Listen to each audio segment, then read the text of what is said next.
ब्रह्मांडाचे ब्रह्मांड नायक आपले स्वामी महाराज. आपल्या स्वामी महाराजांची सुद्धा सेवा तुम्ही अधिक मासामध्ये करू शकता. अधिक मास हा श्रावण महिन्यासारखाच पवित्र महिना मानला गेला आहे.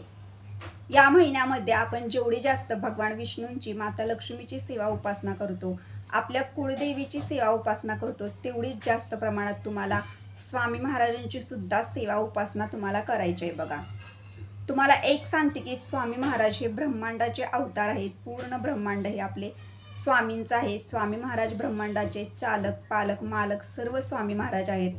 यासाठी जरी तुम्ही नुसती स्वामींची जरी सेवा ह्या अधिक मासामध्ये केली ना, तुम्हाला दुसरी कोणतीच सेवा करणं शक्य होत नाही. पण स्वामींची जर तुम्ही सेवा केली ना, तर तुम्हाला सर्व प्रकारे अधिक मासामध्ये तुम्ही ज्या ज्या सेवा केल्या असतील त्या सर्व सेवांचं एक प्रकारे पुण्य, एक प्रकारे फळ मिळेल. तर आजच्या व्हिडिओमार्फत तुम्हाला सर्व स्वामी भक्तांना मी सेवा सांगणार आहे. बघा, जे पण माझा व्हिडिओ बघत आहे ते सर्वजण स्वामींचे भक्त आहेत, स्वामींचे सेवेकरी आहेत आणि त्यांनी स्वामींची जरी सेवा केली ना तरी सुद्धा चालेल. पण भगवान विष्णूंची तुम्हाला कमी सेवा करता आली तरी सुद्धा चालेल, पण थोडे का विना. बघा, तुम्हाला भगवान विष्णूंच्या कोणत्या सेवा करता येतील. तुम्हाला जर शक्य असेल तर तुम्ही ओम नमो भगवते ह्या मंत्राचं नामस्मरण दिवसभर करा. स्वामींची तुम्हाला जी सेवा करता येईल ती सेवा करा. ह्यांची सेवा केली स्वामींची आणि तुम्ही भगवान विष्णूंची सेवा केली तरी सुद्धा तुम्हाला पुण्य हे अधिक मासाचं मिळणारच आहे. पण मी आजचा व्हिडिओ खास स्वामी भक्तांसाठी घेऊन आलेले आहे. बघा, कारण स्वामी महाराज हेच आपल्यासाठी सर्व देवांचा एक अवतार असतात. बघा, प्रत्येक स्वामी भक्तासाठी स्वामी महाराज हे ब्रह्मांडाचे ब्रह्मांड नायक आहेत आणि त्यांना सर्वांना माहीत आहे की स्वामी महाराजांची सेवा केल्यानंतर, स्वामींच्या सेवेत आल्यानंतर अशक्य वाटणाऱ्या गोष्टीसुद्धा हे स्वामी महाराज शक्य करून दाखवतात. यासाठी तुम्हाला आजच्या व्हिडिओमार्फत मी अशा 4 ते 5 सेवा सांगणार आहे. बघा, त्यातली तुम्हाला जी सेवा ना अधिक मासामध्ये करणं शक्य होईल, दररोज करणं शक्य झालं ना तरीसुद्धा चांगली गोष्ट आहे. बाबा, तुम्हाला दररोज करता येत नाही तर तुम्ही गुरुवारी जरी स्वामींची ही अधिक मासामध्ये सेवा केली तरीसुद्धा चालेल. काही महिलांना दररोज जर करणं शक्य असेल तर दररोज करा. दररोज नाही, मंगळवारी, बुधवारी, गुरुवारी, शुक्रवारी अशा दिवशी, ठराविक दिवशी जरी तुम्ही सेवा जशी शक्य होईल ना, जसं तुम्हाला वेळ मिळेल तशी तुम्ही सेवा करत राहिला ना तर तुम्हाला एक विशिष्ट प्रकारे सेवेचं फळ मिळेल. बघा, तुम्हाला सर्वांना माहिती आहे की स्वामींची सेवा आपण जेवढी करत राहतो ना तेवढं आपल्या आयुष्यातील अडचणी, संकटे, समस्या या दूर होतात असतात. तर अधिक मासाला सुरुवात आता मे महिन्यामध्ये होत आहे. बघा, 17 मे 2026 या दिवशीपासून अधिक मासाला सुरुवात आहे. 15 जूनपर्यंत हा अधिक मासाचा पूर्ण महिना आहे. तर ह्या महिन्यामध्ये तुम्ही स्वामींच्या कोणकोणत्या सेवा करू शकता याविषयी चला आता जाणून घेऊया. तर तुम्ही हा व्हिडिओ कुठेही स्किप न करता व्हिडिओ शेवटपर्यंत बघा. तुम्ही जर माझ्या चॅनलवर नवीन असाल तर चॅनल लाईक करा, शेअर करा आणि नक्कीच सबस्क्राईब करा. चला आता व्हिडिओला सुरुवात करूया. सर्व स्वामी सेवेकरांना श्री स्वामी समर्थ. तर तुमचं प्रियालयच्या चॅनलमध्ये अगदी मनापासून स्वागत आहे.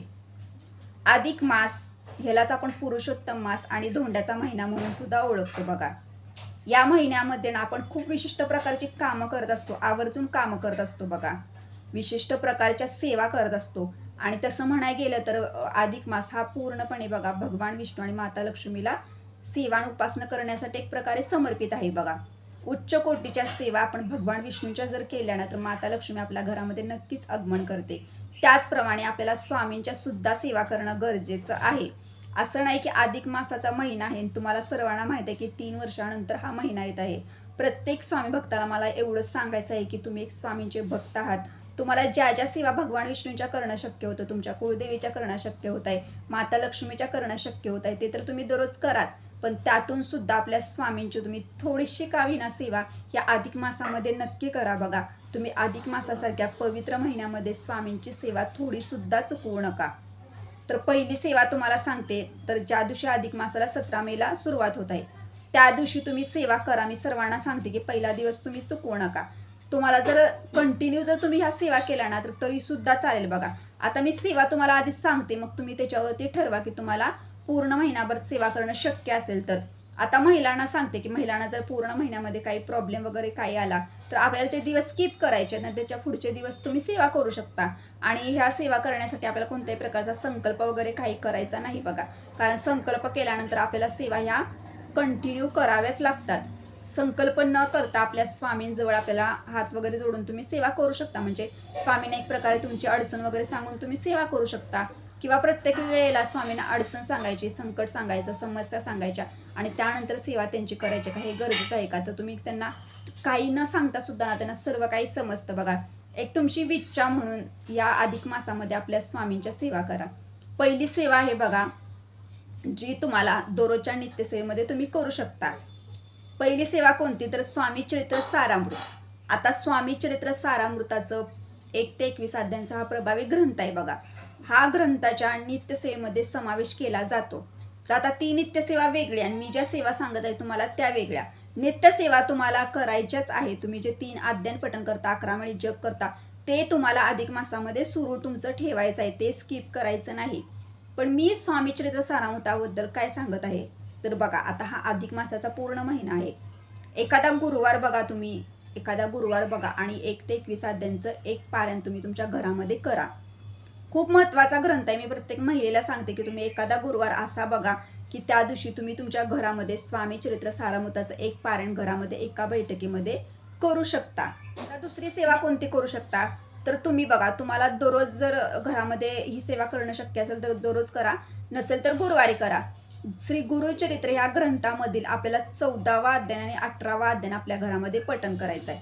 मी तर प्रत्येक स्वामी भक्तांना एवढंच सांगते की सकाळी लवकर उठा, आंघोळ वगैरे करा आणि तुमच्या घरामध्ये देवघराजवळ बसून तुम्ही अध्ययन एक 5 ते 7 मिनिटं लागतात बघा, तेवढ्या वेळेमध्ये तुम्ही पठण करू शकता. तुम्हाला जर शक्य असेल ना तर तुम्ही दररोज करा.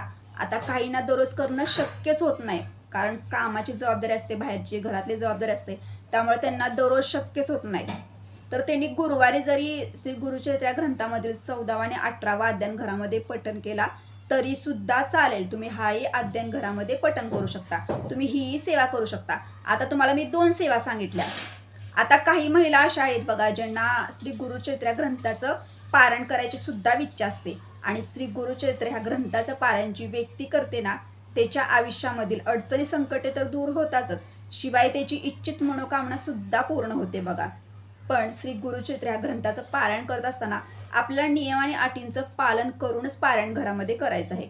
महिलांना जर शक्य असेल नियम आणि अटींचं पालन करणं तर तुम्ही अधिक मासासारख्या पवित्र महिन्यामध्ये 7 दिवसाचं गुरुचरित्राचं पारायण सुद्धा आपल्या घरामध्ये करू शकता.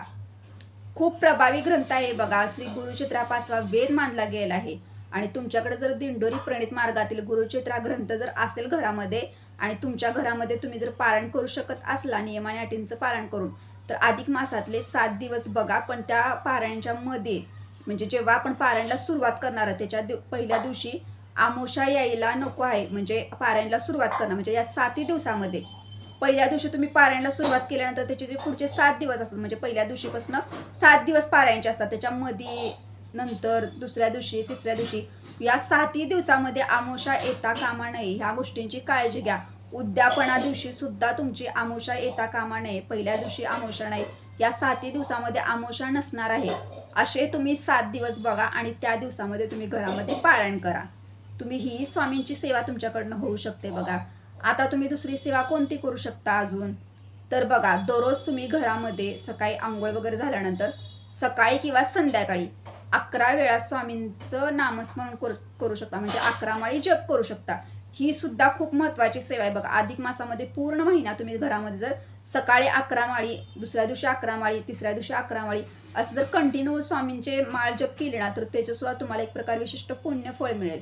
आता तुम्ही सकाळी करू शकता 11 माळी, तुम्हाला सकाळी नाही वेळ भेटला संध्याकाळी करू शकता 3 संच्या वेळेला किंवा जॉबवरून घरी आल्यानंतर. पण सेवा चुकू नका, सेवा नक्कीच करा. ही तुम्ही अधिक मासामध्ये सेवा करू शकता. आता अजून बघा, अजून खूप महत्त्वाची सेवा आहे बघा, ही तारक मंत्राची सेवा खूप महत्त्वाची सेवा आहे बघा. तारक मंत्राचं पठण तुम्हाला पूर्ण महिना घरामध्ये 1 वेळा करायचं आहे. दररोज तुम्हाला 1 वेळा तारक मंत्र घरामध्ये पठण करायचं. हा तुम्हाला पूर्ण महिना ही सेवा घरामध्ये करायची आहे. ही सेवा सुद्धा तुम्ही तारक मंत्राचे घरामध्ये पठण करू शकता. खूप महत्त्वाची सेवा आहे बघा. तर अजून ही सेवा एक सांगितली, तर अजून तुम्ही कोणती सेवा करू शकता. आता स्वामी चरित्र सारामृताचे दररोज तुम्ही एक जरी अध्याय घरामध्ये पठण केले ना आणि 21 दिवसामध्ये एक पारायण जरी पूर्ण केले ना तरी सुद्धा चालेल. स्वामींच्या ह्या ज्या मी तुम्हाला सेवा सांगितल्या ना ह्या सेवा खूप महत्त्वाच्या आहेत. या सेवा आपल्याकडनं इतर वेळेला तर होत असतीलच, पण अधिक मासामध्ये जर आपण घरामध्ये ह्या सेवा जर तुमच्या केल्या ना तर तुम्हाला ना भगवान विष्णूंचा सुद्धा एक कृपा आशीर्वाद मिळेल आणि माता लक्ष्मीचा सुद्धा मिळेल बघा. कारण स्वामी हे आपले गुरु आहेत आणि गुरूंचा आशीर्वाद आपल्यावरती असणं खूप महत्त्वाचं असतं. गुरुवार हा आपल्या स्वामींचा वार आहे, पण गुरुवार हा भगवान विष्णूंना समर्पित आहे. या गोष्टी सुद्धा तुम्हाला माहिती आहे सर्वांना. यासाठी सांगते, ज्याप्रमाणे आपल्या स्वामींना बघा पिवळ्या रंगाचं वस्त्र अतिशय प्रिय आहे, त्याचप्रमाणे भगवान विष्णूंना सुद्धा पिवळ्या रंगाचंच वस्त्र म्हणजे आवडतं. ज्याप्रमाणे आपल्या स्वामींना बघा पिवळ्या रंगाची फुलं आवडतात, सोनचाफा, झेंडूचं पिवळ्या रंगाचं फूल, त्याचप्रमाणे आपल्या भगवान विष्णूंना सुद्धा पिवळ्या रंगाची फुले खूप आवडतात. ज्याप्रमाणे आपण आपल्या स्वामींना नैवेद्य अर्पण करत असतो तेव्हा आपण तुळशी पत्राचा वापर हा आवर्जून करतो बघा. त्याचप्रमाणे भगवान विष्णूंना सुद्धा तुळस ही अतिशय प्रिय आहे. यावरून तुम्हीच ठरवा की आपले स्वामी महाराज हेच भगवान विष्णूंचा सुद्धा एक प्रकारे अवतार आहे. यासाठी तुम्हाला सांगते की आपल्या स्वामींची सेवा ही अधिक मासामध्ये प्रत्येक स्वामी भक्ताच्या घरामध्ये झालीच पाहिजे, की यामुळं आपल्या आयुष्यामध्ये येणारी संकटे, दुःख, समस्या ह्या तर सर्व दूर होतीलच. शिवाय आपल्या एक स्वामी महाराजांच्या, आपल्या एक ब्रह्मांड नायकाचा, आपल्या एक गुरूंचा एक कृपाशीर्वाद आपल्यावरती, आपल्या कुटुंबावरती राहील बघा. सेवेचे नियम सांगते बघा कोणते आहेत. अधिक मासामध्ये मांसाहारी पदार्थ पूर्णपणे बंद करावे, हा एक नियम अधिक मासाच्या पूर्ण महिन्याचा तर आहेच. पण तुम्हाला एक गोष्ट सांगते बघा, आपल्या घरामध्ये आपण सेवा करत आहोत. या अधिक मासामध्ये प्रत्येक व्यक्ती, प्रत्येक जण आपल्याला जी सेवा शक्य होईल ती सेवा सर्व करत असते. मग तुम्हाला मला एवढंच सांगायचं की तुम्ही तुमच्या घरामध्ये एवढ्या चांगल्या सेवा करत आहात आणि तुम्ही तुमच्या घरामध्ये मांसाहारी पदार्थ बनवणे कितपत योग्य आहे बघा. तर अशा व्यक्तींना मला एवढंच सांगायचं आहे की तुम्ही जी पण स्वामींची सेवा करता, कोणत्याही देवाची सेवा करत आहात, तर तुम्हाला तुमच्या घरामध्ये मांसाहारी पदार्थ पूर्णपणे वर्ज्य करायचे आहेत. आता मला ही गोष्ट माहिती आहे की काहींच्या घरामध्ये सर्वच व्यक्ती ह्या सेवा करतात अशा नाही. त्या घरामधील एकच व्यक्ती असते, एक किंवा दोन व्यक्ती असते बघा, ती सेवा घरामध्ये करत असते. तर मला त्या व्यक्तीला एवढंच सांगायचं की घरामध्ये काही व्यक्ती अशा असतात की ते ऐकत नाहीत. त्यांना आपण किती सांगण्याचा प्रयत्न केला की मांसाहारी पदार्थ बंद करा, खाऊ नका, तरी सुद्धा ते ऐकत नाहीत आणि आपल्याला त्यांना बनवून द्यावं लागतं.